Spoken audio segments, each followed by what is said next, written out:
Okay, mic's on, everybody. I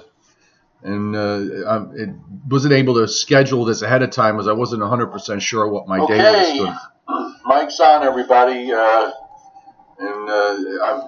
wasn't able to schedule this ahead of time. You can see that the live stream's on a 10-second delay.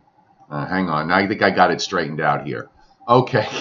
So what I was saying was I wasn't sure whether whether I was going to be able to schedule the live stream and how much time I was going to have today, but I was able to get this done. So I actually have a pretty long weather discussion coming up because we're going to talk about the severe weather in the Northeast today. I think the atmosphere is pretty juiced up, and there should be some strong thunderstorms, I think, for Pennsylvania, New York State, and maybe up into western New England. As the storms reach the coast, I'm having my doubts about whether they'll survive.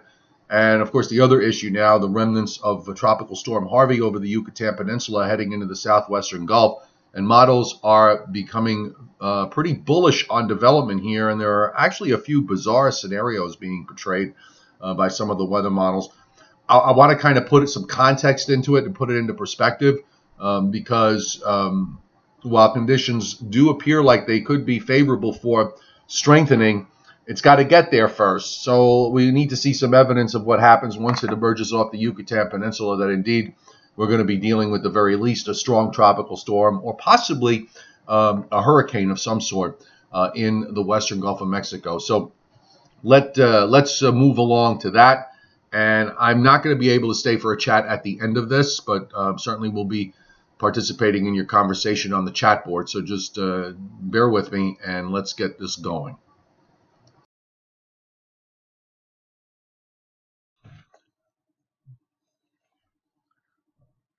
All right, we're going to focus our attention today on first we'll do the severe weather potential here in the eastern part of the United States.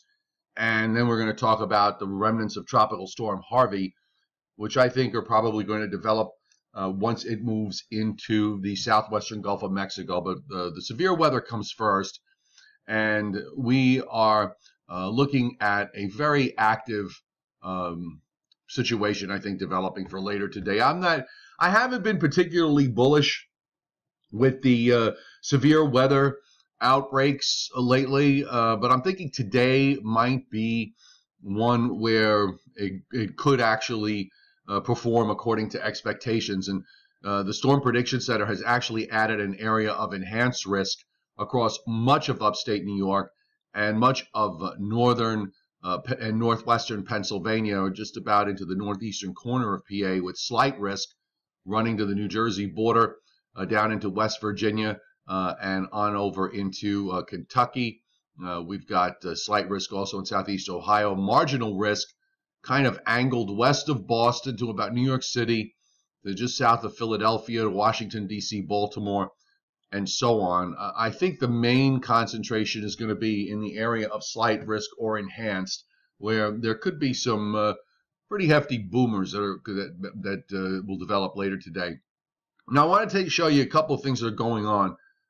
We've got a rather cool push of air coming down, so this is creating, a good sharp contrasted air masses with this cold front that's approaching. So there is certainly juice to work with, and with dew points today rising up well into the 60s and low 70s across much of the east. I think that the atmosphere is fairly juiced. You've got a couple of good strong jet streaks with the upper trough as it swings through. But what I just want to show you in terms of advection, warm air moving and cold air moving at the same time, and you can pick out, this is for 2 p.m. today. So this is all warm air, and you see these wind barbs. We're looking at about 5,000 feet in the atmosphere, and moving through this evening and tonight, you can see how this cooler air is pushing southward. So this is fairly impressive, certainly for this time of year. We're seeing a rather cool high. In fact, it's cold enough that at least up in this area here in southeastern Canada, the temperatures at 5,000 feet actually drop down to the freezing mark, believe it or not, right in here. There's a small area that's being shown. This is a pretty good cold front, pretty strong cold front. When I say good, sometimes I usually kind of interchange the word good with strong. I don't necessarily mean that it's a good thing. I don't want it to be misinterpreted. The other thing to look at is right down off the coast, off the coast of Mexico in the southwestern Gulf of Mexico. This is Harvey, which the NAM actually strengthens. Looks like to almost a Category 2 hurricane here by Saturday afternoon, sitting somewhere east of Corpus Christi, southeast of Galveston, and still on a track toward the northwest. It actually also shows, if you look really carefully, at least at this level of the atmosphere, that there's some kind of weak circulation being indicated by the NAM off the Florida coast. Now, how does this translate in terms of thunderstorms today? Well, I think this is going to be another one of these instances that if you're right along the coast, I don't know what you're going to wind up having left, because those thunderstorms, I think, are going to peak out late this afternoon and this evening across upstate New York and down through Pennsylvania. And then after that, there may be some decent cells that move into western New Jersey. Again, when I say decent, I'm talking about strength. I'm not saying they're, it's a good thing to have severe weather, but I mean, in terms of strong storms, that you might have some stronger cells coming in, at about 9, 10, or 11 o'clock. But I'm not, after whatever happens late this afternoon and this evening, I think that, the prime areas are going to be through upstate New York and probably through central Pennsylvania that will catch the peak of this. And then after that, we'll see what winds up being left. Because, a lot of times around here, we've seen it happen too many times where these thunderstorms just wind up falling apart as they move east. And then it might take a little while for clouds to get out of the way tomorrow before we see some genuine improvement. And then we've got this nice big high that's coming down out of Canada, parks itself over the Great Lakes. And we are still going to be in the throes of dry air. So here, by the way, would be what the NAM picks up as Harvey, which at this point on the NAM, if it's correct, is a hurricane. And then you have some kind of development here along and just off the Florida coast with the old tropical wave that's going to be sitting there for the next couple of days. And I think the overall pattern, by the way, is it's rather interesting to see what could possibly be two systems close together at the same time and how they may or may not interact with each other. I think that's going to play some havoc in long range in terms of what you see on the models over the next couple of days. But let's backtrack first off and show you the remnants of Harvey on the satellite, the visible satellite loop this morning. And you can see it here. There's a fairly interesting, strong concentration of showers and thunderstorms moving out into the open waters of the Gulf. I think there might be just like a bit of a weak circulation right in here somewhere. So a lot of times it's not easy to tell. The Hurricane Center has been indicating that there's been a weak circulation all along. So I'm going to guess that it's probably right in here, unless my almost 60-year-old eyes deceive me. So this is going to be out in the Gulf of Mexico on Wednesday, and conditions are going to be quite favorable, I think, for development. We're going to have a low wind shear environment in the Gulf of Mexico. And I think what's key to this, by the way, if you look at how these, we're looking at the water vapor imagery, so we're getting to see these upper lows that are way up into the atmosphere. This upper low is weakening and moving westward. So what happens is you're going to create basically a channel for some decent outflow in the upper layers of the atmosphere in the southwest Gulf. This upper low is going to wind up going west-northwestward into Texas. So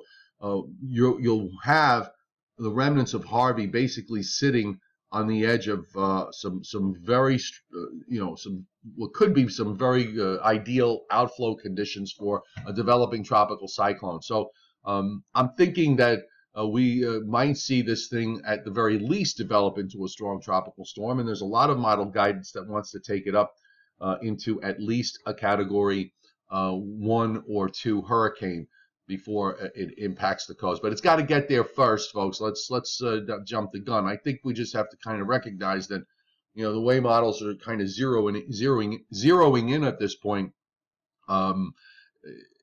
it seems that development is a pretty good bet once it comes up into the southwestern Gulf.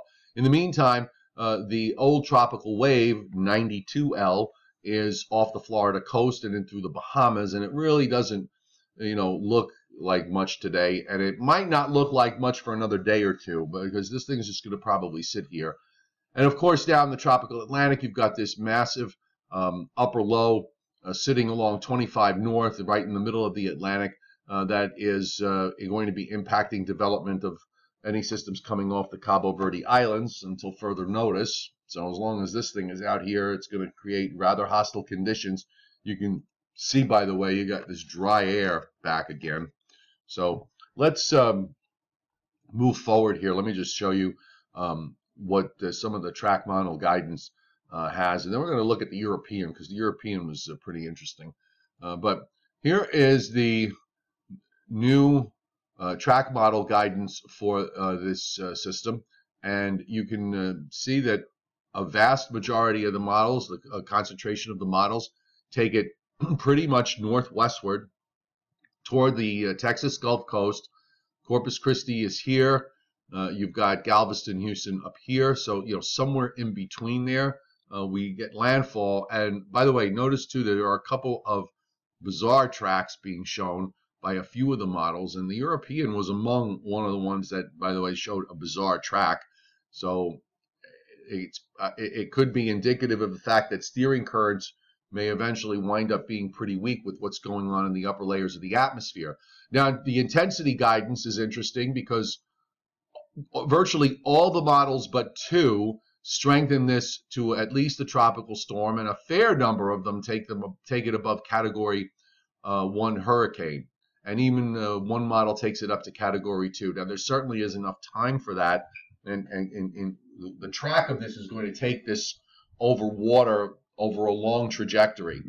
It's not like it's going straight west across the southwest Gulf where you have a limited number of miles. This is taking a long route by moving northwest. So it's going to be over open waters for probably 3 days or more, and that's going to have an impact on how strong this winds up getting. Again, assuming that we're going to see some ripe conditions for tropical cyclone strengthening. Now, I want to look at the European, because the European offered one of the more bizarre solutions through all of this. And let me put I like this map. By the way, I always forget to do this. Levi Cowan, you are my hero. Thank you so much for tropicaltidbits.com. I can't tell you how wonderful their site is, and all of you out that are watching should bookmark this and use it.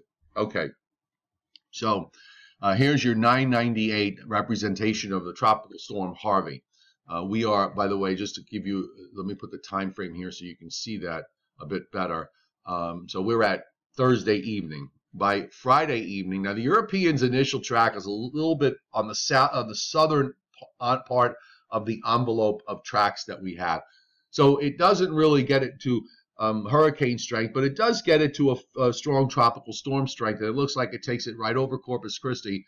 But what the European does with it is it takes it barely inland. And now, by the way, we are at Monday. So look at what it's doing here. This is Friday evening, Saturday evening, Sunday evening, Monday evening. It literally takes it almost 4 days to move this thing a handful of miles. Now, if this were correct, you would probably wind up with some catastrophic flooding. I mean, I hate to use that word, but if you're going to stall a tropical storm overhead along the Texas coast for 4 days, you're going to have a huge problem. In the meantime, you've got this system that develops off the Florida coast, which the European, starts to take out to the northeast and just kicks it away. Eventually, the European winds up taking the remnant low of Harvey well up the west side of the Appalachians. In fact, takes it up the Mississippi Valley. And the reason why it does this is because it takes so long for it to evolve and come out. I'm going to switch to the GFS, and we'll take a look here. Now, here's the GFS's view. Okay. In a sense, the GFS has what I would say a much cleaner view in terms of expectations, because it doesn't do any kind of stall out. It just takes a strengthening tropical storm to a hurricane and actually turns it into a strong Category 2, borderline Category 3 hurricane, and moves it inland just west of Galveston, Houston. And by the way, I'm not forecasting this. This is an illustration. So if you're watching this, please do not come away with the fact that by saying that, somebody, we're getting a Category 3 hurricane. That's not the takeaway from this. There are too many options here in terms of what's going on. And this is one of the, perhaps we can call it the more extreme solution in terms of strength. But considering the time of year, you certainly can't rule it out.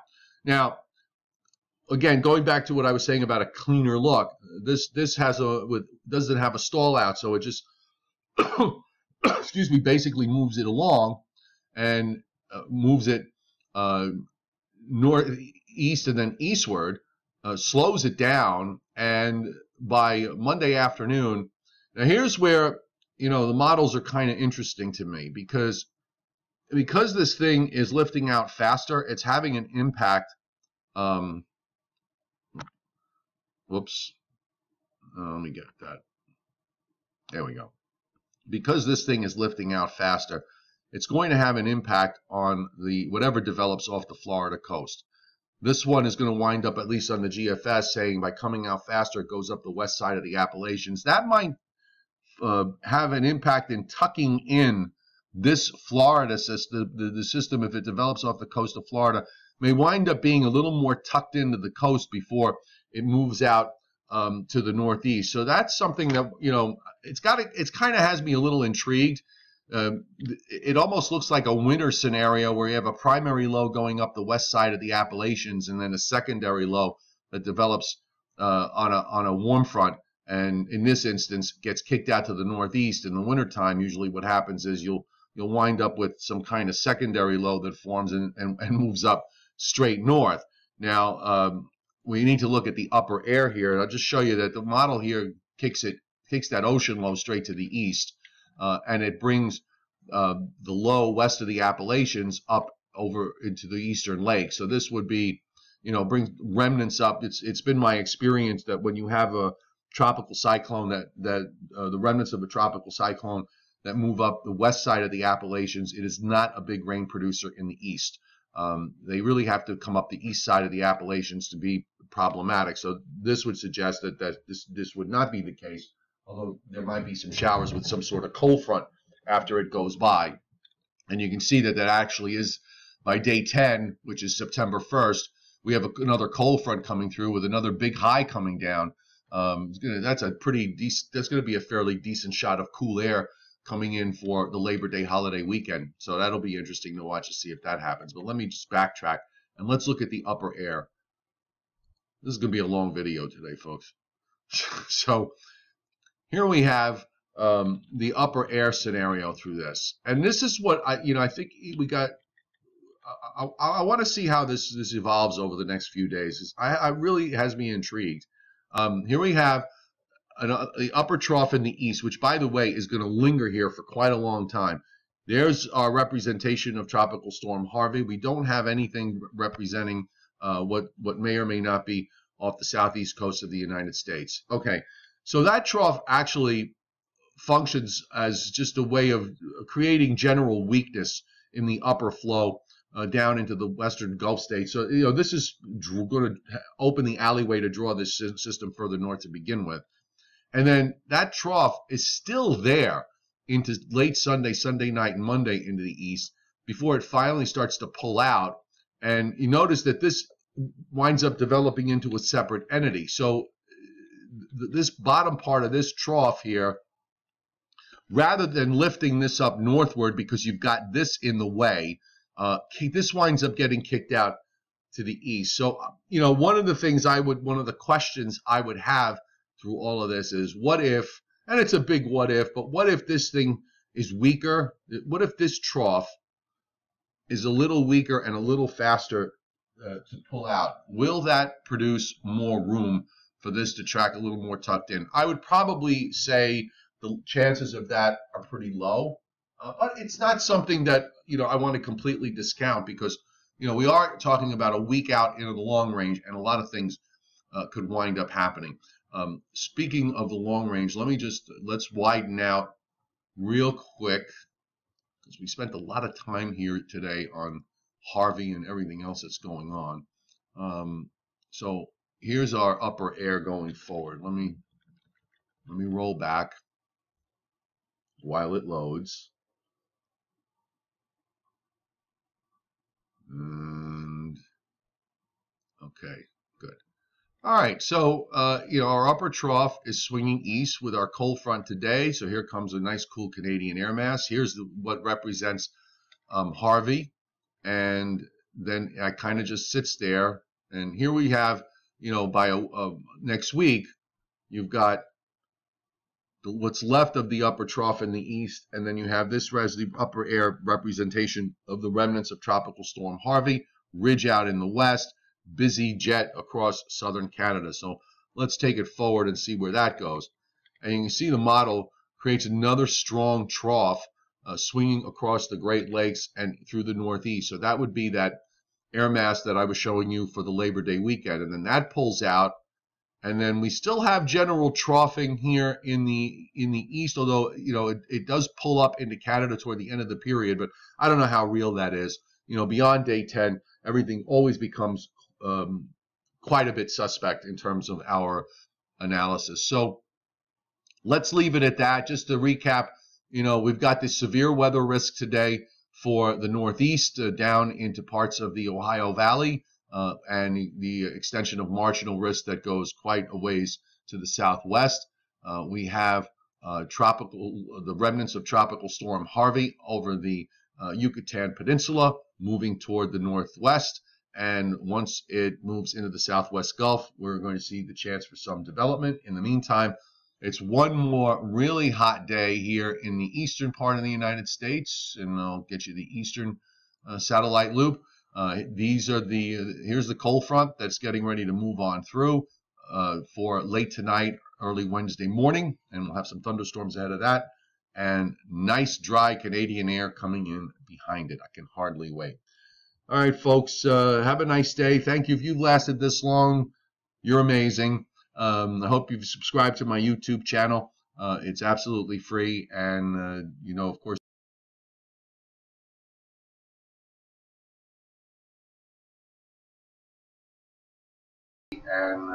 of course. Okay, so I decided to come back. I have the right to change my mind. Hang on, I'm still here. All right, so I figured I'd just jump in. If anybody has any questions, just throw them up here. I'm going to be really interested to see how this all evolves with the remnants of Tropical Storm Harvey, because with the upper air pattern, the way it sets up in the Gulf of Mexico, you have a number of possibilities here, including one where stalling out it could happen. It's not likely to, because those are the kinds of things that models do a lot, showing stall outs and so on, and then 9 times out of 10 it winds up not being the case. Past history would suggest that it is the case sometimes. So that the European is doing it, and it's done it for a couple of runs in a row now, has my my antenna up a little bit, because if you're going to stall a tropical storm just inland of the coast and keep it along the Texas coast for 3 or 4 days, you're setting up for some serious problems there. The other thing is, if we get a more developed tropical system from that, if it becomes more of a, say, Category 1 hurricane or higher, the track would likely to be more northwest than west, so that the threat would lessen, say, from Corpus Christi to Brownsville southward, and then perhaps increase north and east of Corpus Christi, but particularly maybe toward the Galveston-Houston area. But I'm kind of openly speculating here. I'm not, I want to be careful. I don't want this to be interpreted as any kind of prediction. I'm just kind of openly speculating on what the models are doing. and where, depending on how the system develops and how strong it is, where we're going to wind up in terms of a track. Why are there so many upper lows in the Atlantic lately? Hosea, it's not unusual. We don't really have an unusual amount of upper lows. Sometimes you have 3 or 4 of them running around. Sometimes you only have 1 or 2 of them running around.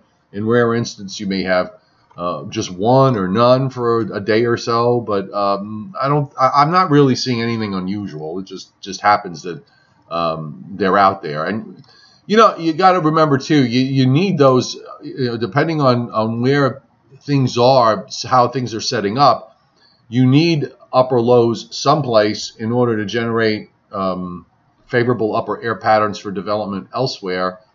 And the reverse is true. If it wasn't for the fact that there were upper lows out there, you'd have everything you'd be spinning up out of control, which is probably one of the reason why the Canadian does that, because it doesn't seem to do a very good job reflecting the upper layers of the atmosphere out in the ocean, in the Atlantic Ocean and in the Atlantic Basin. So it winds up any kind of low pressure it keys on, it winds up spinning into a Category 3 hurricane.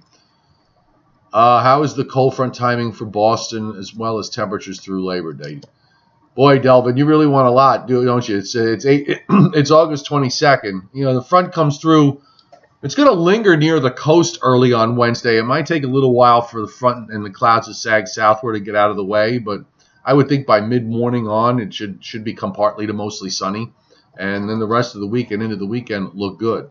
You got a whole another weekend after that before we get to Labor Day, so I don't know where we'll be. Although the model implies some sort of cool air mass going into Labor Day weekend, but not necessarily staying cool right through the weekend and in the first part of that following week. But we're talking way down the road here. The severe thunderstorm risk is abnormal. Joe Chaffee, the Northeast normally gets this type of setup in late May or June. Yeah, you know what? It is a little bit late. It is a little bit late in the game for a severe weather outbreak like this, as far north as it is. But the atmosphere is what the atmosphere is. You don't always get it when you want it or where you think you're going to get it. Watching closely in Louisiana, Thomas Bullock. Yeah, you know what? I kind of would. Maybe, if it winds up going in where it's supposed to go in, certainly the GFS could imply a big rain event for the state for much of Louisiana down the road. But, I don't want to really rule out anything overall. Byron Scott says, if it comes toward Houston, does it have a good chance of becoming a hurricane? You know what? Let me look at the new NAM. As it just came out. Actually, the NAM out to 84 hours has it almost, it's kind of moving it very slowly northward off the Texas coast, offshore, looking like it's pointing toward the northeast coast. I think there's a lot here that could, there's still quite a bit of variability, and we may wind up seeing models shifting even further north with time. I mean, that's kind of where my gut is with this at this point. So if I were along the Texas coast now, based on what I'm seeing, assuming that we're going to get this thing that this thing does rev up, you might want to pay attention. Okay. Do I think fall will come earlier? So to the abundance of moisture in the Northeast. One of the things that we are seeing, Hosea, is I hope I'm saying it right, okay, by your first name. If I'm not, please correct me, because I like to get people's names right, because I know how I feel about people getting my name right.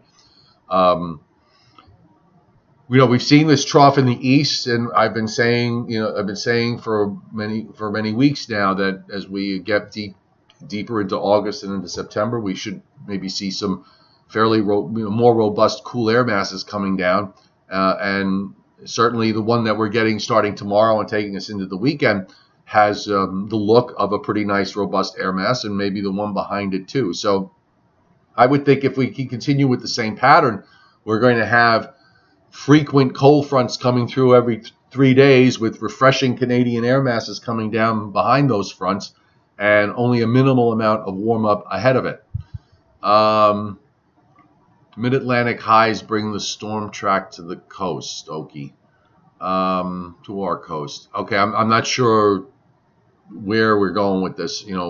Mid-Atlantic highs bring the storm track to our coast. So if you're talking about the East Coast, well, if they go out north of the Mid-Atlantic states, they do, you create a northeast gradient going into the southeastern part of the U.S. So that would pull any kind of, that would possibly favor some kind of storm development off the Florida coast and take it offshore, just off the southeast. I think that's what maybe the models are pointing up to with late this week and this weekend with that remnant tropical wave and conditions becoming a little better or more favorable. I'm just going to be interested to see in terms of the timing whether there's going to be some impact from the upper air scenario that sets up that's going to be impacting Harvey versus whatever happens off the southeast coast of the United States. Marquise, there's no hurricane on the East Coast, okay? So we don't have one there. So I'm not sure what you're referring to. You think that hurricane in the East Coast might change into nothing again. Okay, there's no hurricane now, so there's nothing to change, all right? It's Josiah. Okay, all right, I'm getting close. Will there be an El Nino or La Nina? Right now, it seems like there will be neither. But I am not the El Nino La Nina expert here, so I'm not very good about checking on all this stuff. So one of these days, I'm going to sit down and pull some info on it, and get a little bit more of an update. But from what I've been reading, from what other people have been posting, there doesn't seem to be too much chatter for either one. Don Quixote wants to know, will I be giving more updates as Harvey nears the coast? Absolutely. Harvey becomes a threat. I will be focusing a good amount of time on the weather videos on it. So, and by the way, as someone who used to live on the Texas coast, I sympathize. So I know. I lived in Corpus Christi for 2 years. And I also lived in Louisiana for 3 in New Orleans. So I understand that whole area, and I understand what the meaning of the hurricane threat, and I know the history. So no worries there. You will definitely get coverage, and let your friends know, by the way, that I'm doing stuff. Okay. Timing of the severe storms today, Ray. I mean, I know for me it's going to be after sunset. I may not see anything until after 8 o'clock. So it'll be a little earlier for you. Thank you kindly for your time, David Erickson. I really look forward to them every day. Thank you for being here. I really appreciate it. I love doing them, and I'm really enjoying myself. And I really appreciate that more and more of you seem to be watching on a daily basis, and that's a nice feeling. No La Nina, says Thomas Bullock. Yeah, I don't think there may be neither one. I don't think it's going to be a factor. I know some people were talking about a very weak El Nino, a central-based El Nino, very weak. I don't know. I'm not really paying attention to that right now. I'm just kind of focused on, the tropics and the severe weather threat and the short range. That's me. Okay, not a long-range guy. Okay, so Marquise, you're reporting about the low all on the East Coast. Yeah, we got to wait to see if that develops. I mean, models say something is going to develop there, so we'll see what happens. I want to look at both these systems because of how the upper air is structured. It's kind of got my interest up and my antennas up, so I want to see how this plays out in terms of timing, because that may be critical. They're close enough where one may wind up impacting the others. Just a lot going on. Cynthia Yadis, thank you very much. I really appreciate that. And no worries. Always keep you updated on your, any severe weather threats or whatever else is going on. Delvin, I feel like September is going to be a cooler month this time because of the troughs in the east. Yeah. Well, you know what? August, I think, is going out with what we have for the next week. In terms of temperatures being below average, starting not so much tomorrow, but certainly starting Thursday and beyond, the month for many areas, at least around me, it will finish near or below average. So after a near or slightly above average July, and after a near to slightly above average June. So the whole summer, basically, in my view, was pretty much average. If it was, kind of like if it was maybe 1 or 2 degrees above normal or 1 or 2 degrees below average, is to me sort of statistical noise. That's where most of the summers are going to wind up, somewhere in that zone.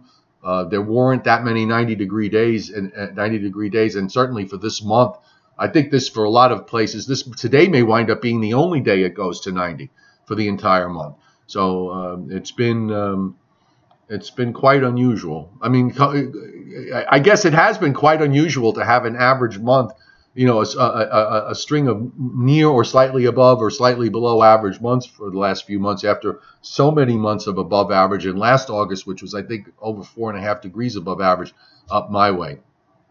Wayne McDonald, when you project the impact for systems that affected the Canadian Maritimes, I will, Wayne, I promise you, because there hasn't been that too much going on, I haven't been paying the usual attention that I do on the wider scheme of weather. But if anything becomes a threat to the Canadian Maritimes, I will speak on it. So you can rest assured I will be talking about that.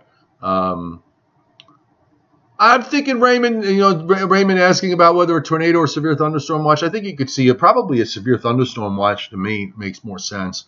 Well, they'll mention the chance that there could be some tornadoes, but you know what? They have their criteria, and they look at things a lot deeper than I do. So I'm going to guess on the severe thunderstorm.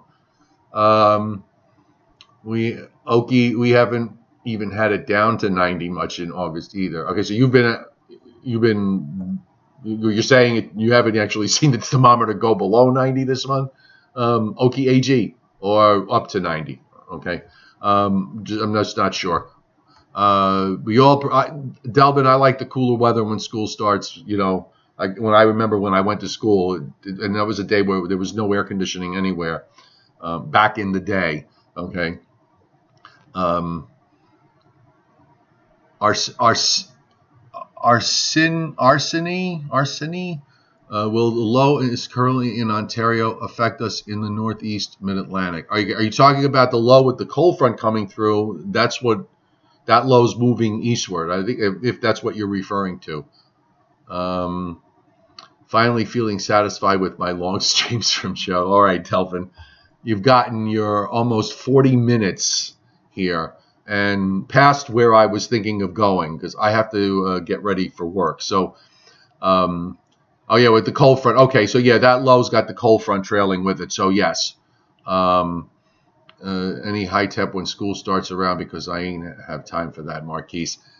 The pattern has been that we're just getting these odd hot days here and there. So I think, that may hold, but I will say that, we're getting to the end of August. 90-degree days are tougher and tougher to accomplish, and they basically from here on in, without a very ideal upper air setup, 90-degree days are going to be few and far between, if at all. And in some areas, I think 90-degree weather is done after today. Long Island being the case, parts of most of Connecticut, maybe even in New York City. Again, unless there's the odd pop-up day somewhere along the line, which is not impossible. All right, folks, I got to go. It's been good today. Went longer than I thought, but I got to get ready. I have my car in the shop getting some repairs done, and I got to pick it up and head to work. So have yourselves a great afternoon.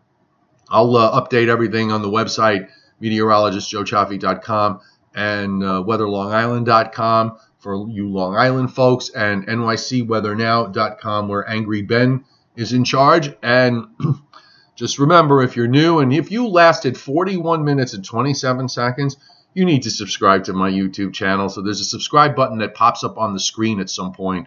If not, just find it somewhere on the page. And thank you very much. You folks are very kind. You've said some very nice things. Makes me feel better. Anytime I'm on here doing this, I always come away with a good feeling, and I really appreciate it. Thanks again, and we will talk to you tomorrow.